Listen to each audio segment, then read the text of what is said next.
So, good evening, everybody, and thank you for joining us for the UCalgary Law Information Night hosted by future students. We appreciate the opportunity to speak to you. I'm going to start this presentation with a territorial acknowledgement.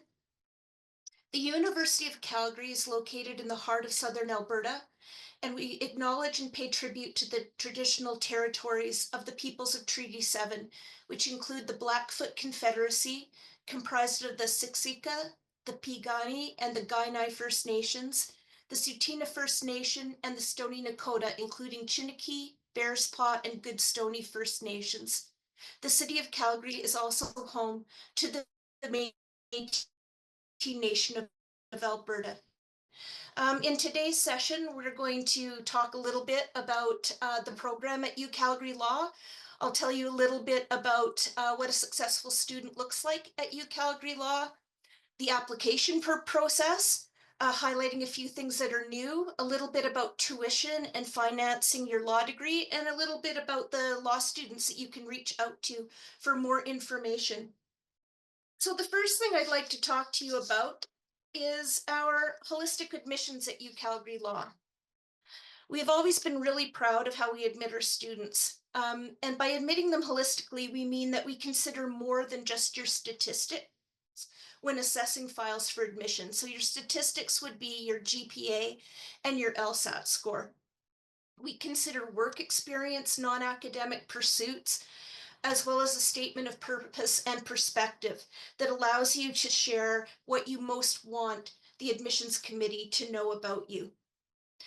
Our students are well-rounded, engaged individuals, and they come to us from different academic programs, backgrounds, and cultures. And no factor has any specific weight. So we look at you as a whole person, we look at your particular strengths, and we decide whether this is somebody that we think would succeed in law school and contribute to both the law school community as well as the larger legal community.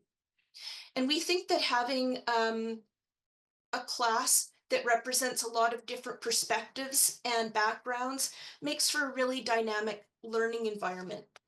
So I'm going to talk to you a little bit about the Calgary curriculum. And you'll see that we've got a little quote there on the side about being in a period of change. And what we're really hoping to do is to prepare our students for the legal market that they'll be entering and not the one that even I entered 30 years ago. So what do we mean when we say that we think that lawyers today need a wider range of skills and knowledge than lawyers did in the past?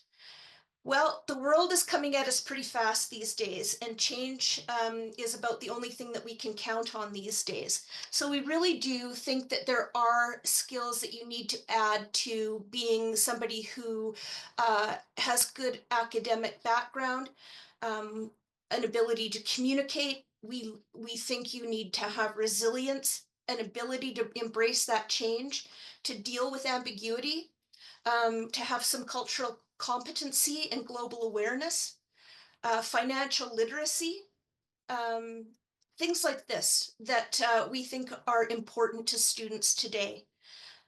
In addition, skills that we used to have for things like advocacy are still really important in today's legal market, but there's also a broader set of skills. You're going to need to understand alternate dispute resolution and negotiation. And I think law might be one of our last best hopes for people to just have a courteous discourse with people that we don't agree with. Um, it's something that's required of lawyers to uphold their duties to the legal profession, to the law society that they belong to, as well as to their clients. The world is getting more and more polarized, and a legal education is hopefully one where you will foster the ability to learn to disagree with people, maybe even vociferously, but to do so in a respectful manner. So I'm going to talk a little bit about the Calgary curriculum and what that involves. One of the ways we encourage intensive learning through the Calgary curriculum is we start your law school education with a 3-week intensive block course. And block courses are taught in all 3 years of the law program. They are mandatory. They are taught on an intensive basis to provide students with foundational, analytical, and critical skills for subsequent curriculum. So in your first year, we refer to it as 1L. That's what you call a first year law student. A second year law student is a 2L, and a 3L is somebody who's in their final year of law school, their third year of law school. So you'll hear that bandied about a lot when you're talking about law school. So in our first year, we have introduction to legal methods. It's called Law and Foundations. So you'll learn a bit about legal methods, sources of law, things like common law precedent, as well as legislation and statute that's put in place. You'll learn a bit about legal reasoning and analysis, critical perspectives on law, including legal theory and history. And then in the first 3 weeks of your winter term, starting in January, you will do Law and Foundations Section 2. And that's going to focus more on things like advocacy, using performance-based learning methods to teach legal research and writing and communication. And that will culminate in a moot, which is a mock trial, if you will. It's a legal argument based on a question of law that both sides will argue. And it's like a competition. Those of you that have been in moot club or debate club will be well familiar with these sorts of things. In 2L, the intensive program that you will take will be in the winter term, and that will be negotiations. All lawyers negotiate. So we'll provide you with a solid theoretical and practical foundation for becoming an effective negotiator, including exposure to interest-based negotiations and different dispute resolution options. We'll also give you a problem-based approach through small team mock negotiations in front of Calgary legal practitioners, and you'll need to do 2 mock negotiations during that 3 weeks. Finally, in 3L, we really have what we consider to be the capstone of your legal education. And again, in the winter term of 3L, you'll all take a mandatory course that will engage with fundamental skills of advocacy and trial preparation. And you're going to build on all of what you've learned in your previous years of law. You're going to be dealing with things like criminal law, torts, evidence, ethics, civil procedure, and negotiations.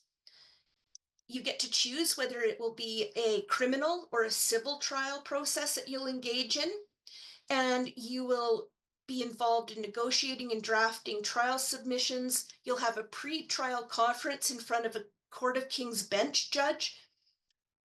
You'll present opening and closing trial submissions, and it will culminate with conducting a full-scale trial, either with or without a jury. So it's quite a journey from first year to third year in our block week intensive courses, but they're meant to be building blocks to the skills you're going to need to walk out the door and be a practicing lawyer.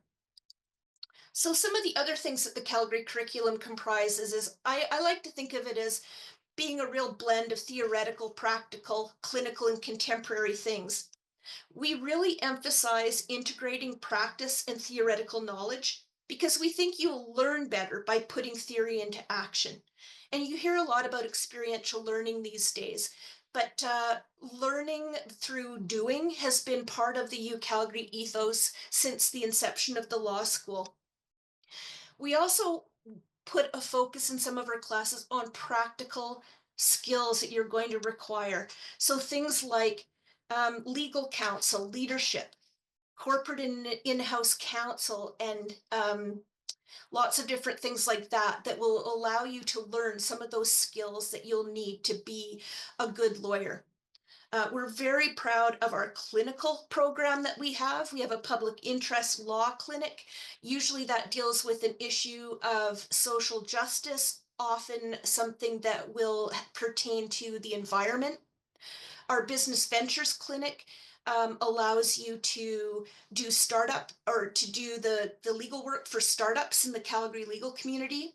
We also have clinics in criminal justice, family, human rights, corporate externships where you actually get to go and work within a corporation's law department. And we have great volunteer opportunities through things like Student Legal Assistance and Pro Bono Students Canada. In addition, I think that the Calgary curriculum embodies things that are contemporary about the law. We're always striving to offer courses that meet the moment in which students are in law school. So things like internet law and cybersecurity, artificial intelligence, negotiating Indigenous rights, critical mineral mining, climate change and alternate energy, mental health law, and law of armed conflicts are just some of the courses that you can take to help you deal with the world that's coming at you through a legal lens. We also have a really great mooting program at the University of Calgary. Up on the screen, you'll see some of the major moots that we are involved in. The Wilms and Shear Environmental Moot, we were the national champions last year. The Laskin Moot usually deals with a matter of a national importance. We also do moots like the Harold G. Fox Moot in Canadian intellectual property, the Julius Alexander Isaac Moot, which usually has a legal standard for research into issues of equity and diversity.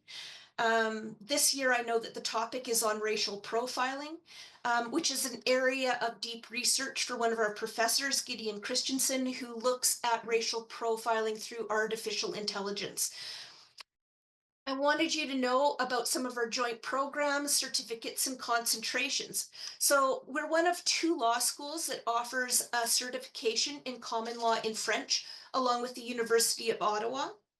And through that, students gain valuable advocacy and written legal skills in French, as well as a deep understanding of language rights in Canada. Learning common law in French can also lead to prestigious clerking opportunities. Many of our students who've gone through this certification program have clerked at the Court of Appeal, the Federal Court of Canada, as well as the Supreme Court of Canada. It's also a really important area from an access to justice perspective because it's providing more and more lawyers that are proficient in providing legal assistance in both official languages. And we have quite a large Francophone community in Alberta, particularly in Northern Alberta. We have a brand new concentration in Aboriginal and Indigenous law, and this is aimed at equipping our students with advanced skills and knowledge and perspectives in Indigenous and Aboriginal law. The concentration will appear on a person's transcripts. Some of the courses you can take to fill this concentration are Indigenous peoples in the law, residential school litigation, reconciliation and ethical lawyering, Indigenous economic development, negotiating Indigenous rights, as well as the law of modern treaties and directed research papers. So there's lots of things that you can delve into with this new concentration. In addition, we have a combined JD and Masters of Public Policy with our School of Public Policy, as well as a combined JD and MBA with our Haskayne School of Business. And we have a very unique program here at U of C where we partner with the University of Houston Law Center.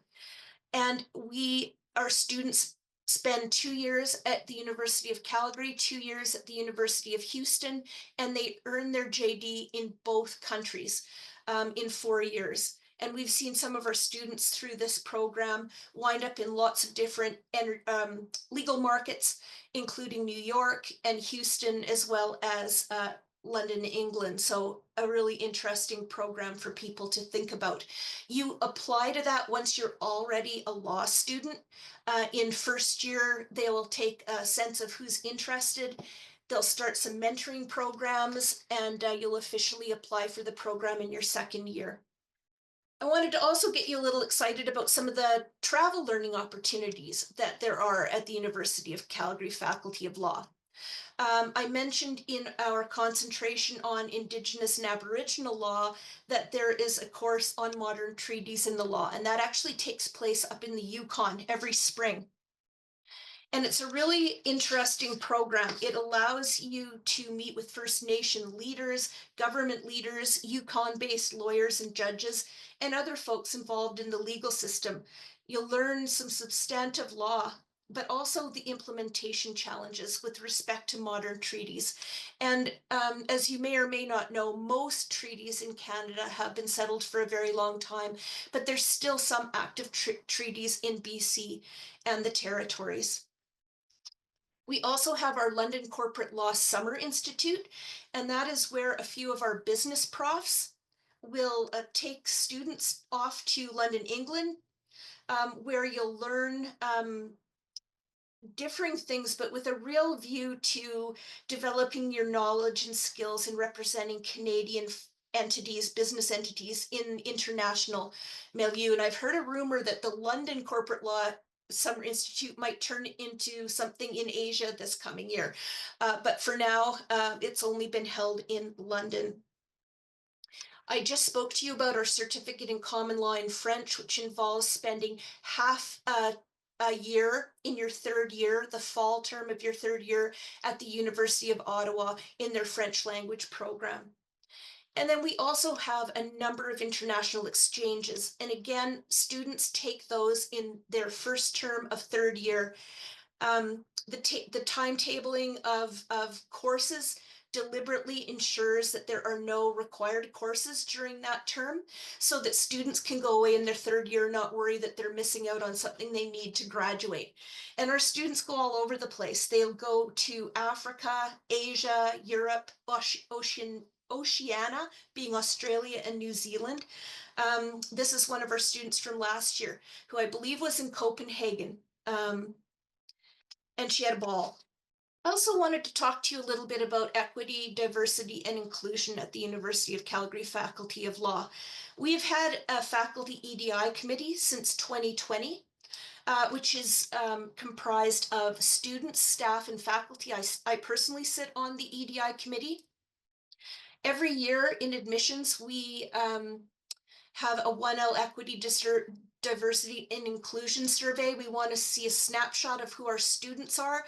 We want it to reflect the community that they will ultimately serve as best we can. So we strive to have diversity in our class.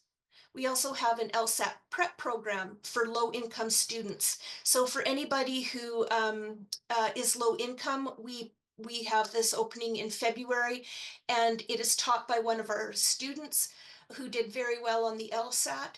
It's a free course, and it takes place over the spring and summer. We also have um, a Black Law Student Society. We have Diversity and Law Society, which is affiliated with the Canada-wide Asian Canadian Federation of Lawyers. Outlaw are our students in the LGBTQ2S plus community, an Indigenous Law Student Association, gender equity, legal leaders. There's lots of different things. In addition, there's a lot of university-wide resources, such as the Office of Diversity, Equity, and Protected Disclosure, the Women's Resource Center, the Q Center, Writing Symbols Lodge, Student Accessibility Services, and Faith and Spirituality Centers. Of course, you're going to law school because you're really hoping to get a job at the end of it. And I want to tell you that UCalgary has an incredibly high success rate, really enviable in terms of summer jobs in both your first and second year, as well as articling. I will tell you that the UCalgary law students tend to do very, very well in the UCalgary market, unsurprisingly. They take the lion's share of the jobs in this market, usually around the 50% mark, whereas the next highest law school takes between 9 to 13% in a year. So it's an interesting thing to think about that a school as small as ours and as young as ours, we take about 130 students a year, does so incredibly well. And we think that it's a combination of a lot of things. I think it's the fact that we do a holistic admissions that lead to very thoughtful and interesting students. And I also think that the Calgary curriculum really prepares our students for the market, and so they're desirable in the market. Here's our 5-year articling placement rates. I've been at the university in the faculty for 11 cycles, and I've never seen it go below 98%. So you're usually looking at a 100% to 98% articling placement rate. And for those of you that may not know what articling means, this is something that is required for you to practice law. So after you finish 3 full years of being a lawyer, you are then you look for an articling placement with a practicing lawyer, a law firm, or in a law department. And you'll be overseen by what's referred to as your principal. And they will make sure that you have additional practice skills before you can be called to the bar. So articling usually lasts 9 to 12 months. There are some law society requirements that you will do during that time. And after that 1 year, which you are paid for, by the way, you can apply to the law society to be called to the bar. And then you're a lawyer. So while you're in school for 3 years, you really have then an additional year of practical work that you're required to do to be somebody who can be called to the bar. So even though we place students in every major market across the country, as I mentioned, Calgary is our home base. And every major law firm in the country is in Calgary and has been here for a very long time. And Calgary lawyers have really wrapped their arms around our law school. This is a picture from our 1L mixer. So every year, our first year students are all welcomed to the legal community by practitioners in the Calgary community. And these are two now employers on either side of our Director of Career and Professional Development, who were our former students. And I just love the picture. And I remember them well as students, and now they're out there hiring students. So it's time goes by very, very fast. Um, so there's lots of opportunities to connect with the Calgary Bar. Um, there's lots of different social events, but many practitioners also teach courses in our law school, provide mentoring opportunities and things like that. And really, no matter where you ultimately choose to practice law, it's a great place to feel welcomed by the community, to learn from the community, and to test your wings as you go through law school. I promised you some statistics, and these are our statistics. I don't want you to read too much into them in the sense that they are just an average number. There are people that are above and below these things. There are people with extraordinary lives that may get into law school that don't achieve a 170/64 LSAT. So just to keep it in mind as something that is an average, but doesn't mean that you have to fit within every piece of this information to get into law school, because that's certainly not the case. So I'm just going to talk really briefly about applying to UCalgary Law. I'm not exactly sure who my audience is tonight. I suspect that you're mostly people who are looking to apply to law school down the road and are not looking to apply to law school in this admission cycle, which is open from September 1st to December 1st for next fall. But there are some things to keep in mind as you think about what you want to do after you finish your first degree. And one is that the minimum academic requirement to apply to law school is the completion of 60 credits. So that's typically 2 years of full-time study, taking 5 courses a term. Even though that is our minimum standard, you should be aware that the vast, vast majority of our students have a 4-year degree prior to starting law school. Many of them will apply in their last year of their undergrad program to start right away. Others will take a few years off between school and their undergrad program and starting their professional JD program. We have some people that come to law school after very successful careers, and so they can be older as well.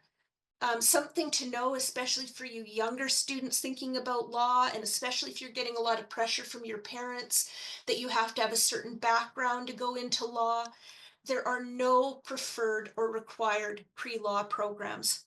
Last year in our class of 130 students, we had students from 32 different undergraduate areas of study. So there are no preferred programs. We still do see more students, I would say, from the social sciences and the humanities. Um, but we do see a lot of students in business. We see more and more students every year in STEM courses or in areas of study. We see in engineers, people in pure sciences, and we see people in things like arts. One of our gold medalists was did their degree in piano performance. So again, there are no specific paths that you must follow to law school. What I recommend is that you do something that you enjoy, that you're actually intrinsically interested in. And the reason is that you're going to do better and your GPA is going to matter. So, what I typically do see from students, not all students, but there is often those first couple of years of undergrad where students are trying to figure out what they want to do. They may choose something that they ultimately decide they don't want to do, and as they get more confident and are drawn more towards the things that they're most interested in, they start to do better. So there's really no shame in trying different things out. I don't think we give people the opportunity to fail as much as we should. And I don't even think it's a failure to try different things out because you're getting closer to what you might want to do. So I do recommend that students try to take the areas of study that they're most interested in, because I think that in general, that really corresponds to a higher GPA. Talk to you a little bit about that pesky LSAT. So, in addition to your undergraduate GPA, you must submit a law school admission test score. They offer these all year round. A lot of students will write them in the fall, but ideally, if you're planning a few years out, I really like the spring sitting of the LSAT, because it's going to allow you to get your score before you formally apply to schools in the fall, knowing what that score is, knowing if you need to rewrite, and not leaving yourself with no time to rewrite if you have a poor score. We do accept LSAT scores up until January of the year that you're hoping to go to law school, but I would caution people about that LSAT writing, and that is because we use a form of rolling admissions.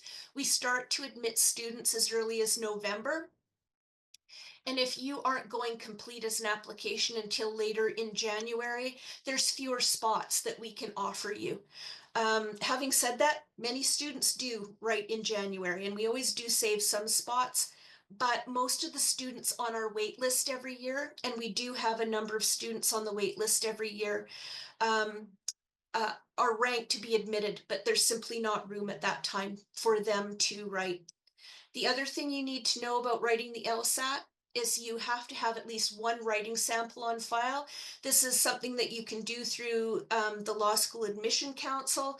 They're the people that administer the LSAT, and they will not send your LSAT score to us until you've got a writing sample on on file with us. And while the writing sample is unscored, it is a useful thing for the admissions committee to look at in order to see what your writing abilities are under a timed and proctored circumstance. So it's not something to blow off. It's something that we look at, and we look at carefully to see what those raw writing skills are like. So we have a number of admission categories. The vast majority will apply through our first year JD applicant. We also have streams for Indigenous students and Black students. Um, Black students are held to the exact same standards academic standards as anyone else, but they do get an additional 450-word essay to write about their lived experience. Similarly, the Indigenous students get an additional 450 words to talk about their lived experience, whatever they would like to share with us that specifically relates to their culture being understood to not be monolithic, and can be very personal to individuals. um, Indigenous students sometimes get in, if they don't get in during our regular process, they go to a subcommittee similar to our Black students. Please note that we have no mature student or any other discretionary admissions categories. Because we admit people holistically, we look at things like that. Mature students to us are valuable students. They bring their work experience, their life experience, and that perspective to the law school. So we actually consider it a strength and not something that we would need to admit somebody on a discretionary basis based on their age. As I mentioned, you can apply to us between September 1st and December 1st of the year prior to when you're hoping to start law school. You'll see a great big red button, and it's hard to miss. Please know that for law schools outside of Ontario, you must apply individually to each law school. In Ontario, they have what's referred to as OLSAS, and it's an Ontario law application portal that you can apply to a number of different law schools through the one portal. But outside of Ontario, you must go to the websites for each and every law school and apply, even though those applications will look quite similar. So the online application includes your academic history. You must disclose to us every post-secondary institution you've attended, whether you received a degree or a diploma or a certificate or none of those, but you were there for a while. Often we will see people who have taken a few courses from places like Athabasca, and you must include all those transcripts. There's a place for you to talk about any academic scholarships or any other honors that you've received. We'll see your LSAT results. Any LSATs you've written, we will see, as well as your employment history, something that we call non-academic pursuits, which many people will think of as extracurricular activities, things like joining clubs and volunteering in your community. And those things are great, but we wanted it to be broader to encapsulate some less traditional things that we think about. For example, people who might have a lot of unpaid responsibilities with respect to family or something like that. And we want them to be able to tell us what they do in their time um, that is non-academic. Similarly, if people are working while they're going through school, we're not expecting them to have tons of extracurricular activities because we know they're working. And as of this year, we've changed our statement of interest to a new statement of purpose and perspective. I'll tell you just a little bit about this. So we have 9 essay topics, and you must choose 3 essay topics. And the 3 chosen essay topics will constitute your individual statement of purpose and perspective. So these different essay topics encompass lots of different areas, including academic interests, your lived experience, your participation in community, um, lots of different things. And so your job is to choose the 3 topics that will allow you to best share the information that you want us to know as an admission committee. There are no essay choices that we prefer. Um, you should just, this is an exercise for you in your judgment and what you think the essay topics will be that will best allow you to let us know what you'd like us to know about you. When you apply to our law school, we ask you for unofficial transcripts. We will not open official transcripts, so don't send them. The only time we'll ask for official transcripts is when you have received an offer. What is the difference between an official transcript and an unofficial transcript? Often it's just simply who receives the transcript. If the transcript goes to you, that will be an unofficial transcript because you'll open that envelope, and once you've opened it, it's unofficial. An official transcript is one that goes directly from one post-secondary institution to another. We try to save you money by asking you for an unofficial transcript that you upload, because then you don't have to pay as much to us if you're not admitted. UCalgary students, one of the benefits is you don't have to provide us with your transcript at all. We'll pull that for you if you're a UCalgary student. Tell you a little bit about our tuition in law school.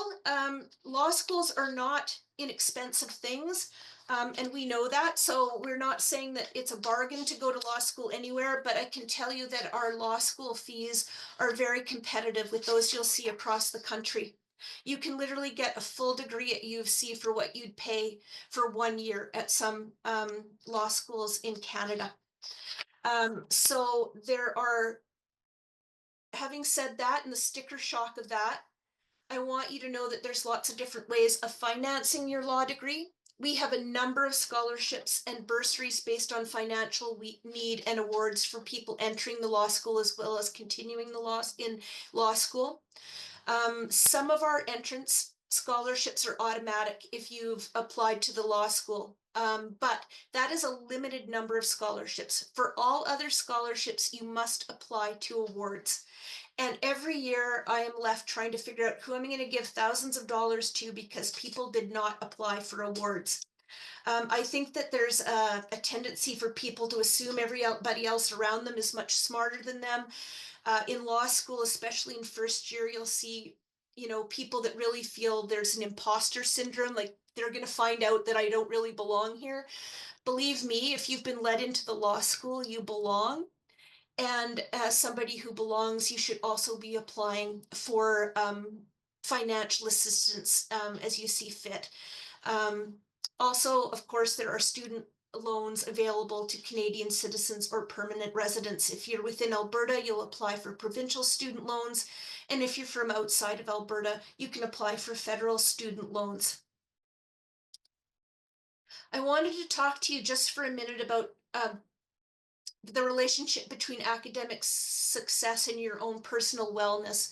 This is something I never used to talk about, but the world has become an overwhelming place, and there are a lot of students that struggle um, uh, from things like that. And so I think it's important for you, prior to applying to law school, to really think about uh, ensuring that you are coming to law school with the best frame of mind and the best supports in place that you can possibly have. To do well, we need to be well. And habits tend to trump our willpower. So if we establish really positive habits, we tend to do them over and over without thinking about them, without draining our willpower. So take time for yourself, put in place support networks, and be honest with yourself whether this is the right program for you or simply the right time for you. Um, has somebody who means a lot to you passed away recently? Do you have significant outside responsibilities that are going to be really hard for you to juggle? Are there unexpected extenuating circumstances? Maybe law school can wait a year or two. So these are some of the things that I think a mature law student will think about before coming to law school. Now, this doesn't mean that we don't have resources available for students. We do. We have academic and student services where people like Angela and Hillary will help students and advise students with respect to their academic choices, point them in the right direction with respect to certain goals, and help them with personal matters and where to get the right help. We also have a wellness mentor in residence. This is a practicing lawyer that you can call and talk about, who has also experienced times of overwhelming um, uh, pressure and how they've handled those things. We have counseling services, including a psychologist in residence. There's a student club on UCalgary Law Wellness, and as well we have mental health services and things like sexual and violence support at the university level, and many of us in the faculty do have training in dealing with some of these issues. So again, I don't want to be a downer, but I just think it's a really important thing for students to really assess because law school can be a lot of work and it can be really stressful at the very best of times. So if you don't have some of these things in place and you're not being honest with yourself, it may really affect your success in law school. So I just ask that you try to be as healthy and as strong as you can be prior to starting law school. So this presentation has just covered some of the main points of our faculty curriculum, a little bit about our admissions process. Please know that all the information that you could possibly need to apply is on our website. We know that sometimes it's hard to find. We do not mind at all when people phone us and ask us for information or advice, but we would really ask that you've been proactive in reading the website first. And if you really can't find what you're looking for, we're more than happy to answer your questions. But you know, one of the things about being a lawyer is you're a self-starter, you're proactive, you're showing some maturity and independence by that point in your life. So to just call us up because you can't be bothered to look at something online sends a message to us that maybe you're not quite there yet. So, you know, try to do some of that work on your own prior to giving us a ring.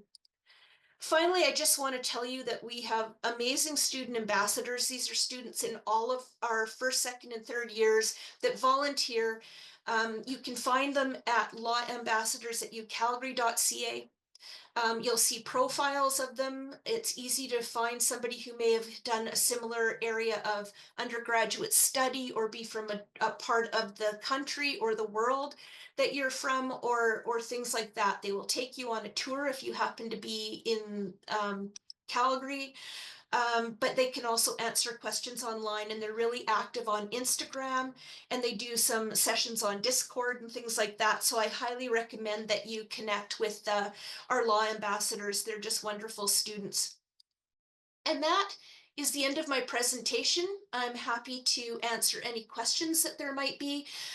There might be things that I've missed. As I say, I tried to encapsulate things that might be of interest to a varied audience. So please let me know if there's anything else that I can do to answer any of your questions.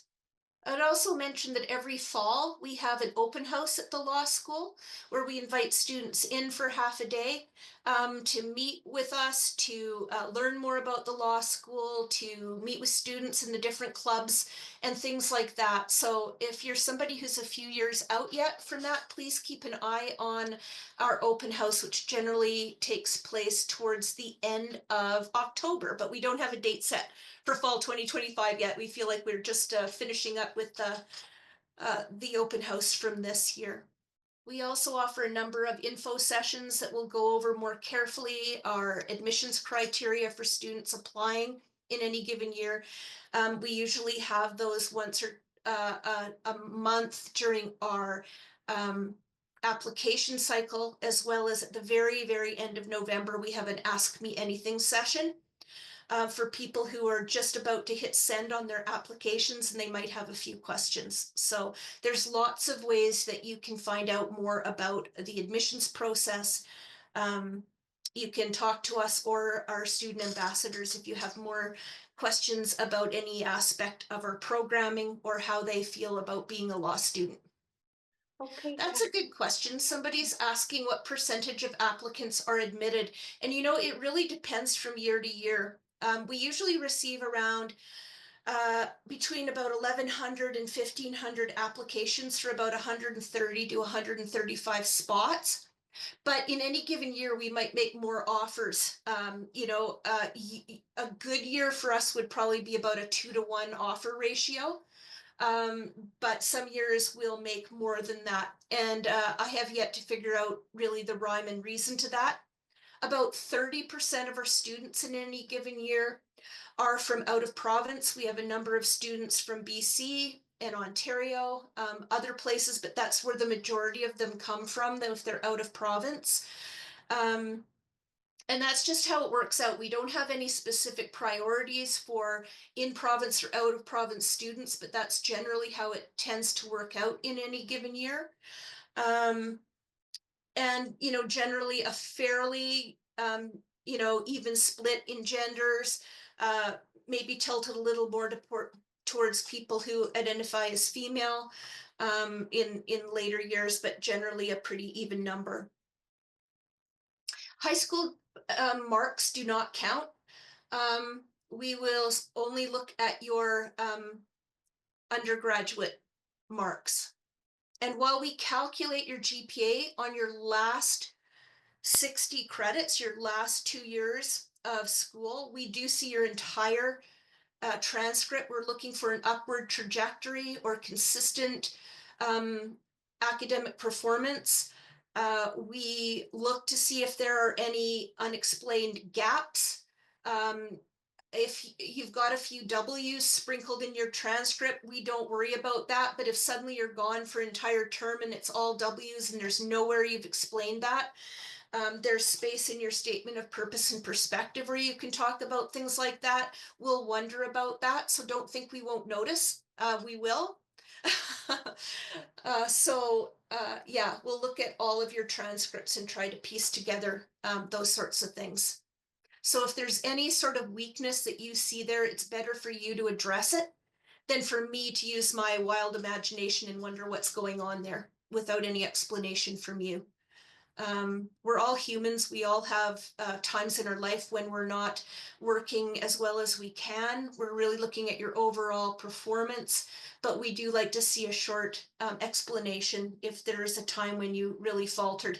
Outside of that first year, when you're trying to figure out what you want to do and what you want to be, see a lot of people who go into STEM, maybe with thoughts of being a doctor, and then they wind up getting a really poor grade in organic chemistry and that sort of thing, and start to maybe think, well, maybe I could do health law or something like that. So those things are really normal. But if there's other things going on, it's best for you to tell us. So for students who are already a lawyer in another country, you're probably more interested in our foreign trained lawyers program, which is separate than our JD program. And yes, you should look on our website under foreign trained lawyers and reach out to the people in that particular program. They'll give you more information on that. We usually have about 30 to 40 people every year that participate in that program. It's a year-long program that allows people to take courses that will satisfy their accreditation for practicing in Canada and in Alberta. So if there are no more questions, I would like to just thank you for taking the time to attend this with us. I hope that you learned something. I hope you're a little excited about the possibility of going to law school, and know that you can reach out to us for further information down the road if you're still a few years out. If you're somebody who is looking to apply right away, please note that our application deadline is December 1st at midnight, and our application cycle is open right now. So again, on behalf of Hillary and I, thank you so much for joining us, and we'll hopefully hear something from you down the road. And thank you, future students, for having us.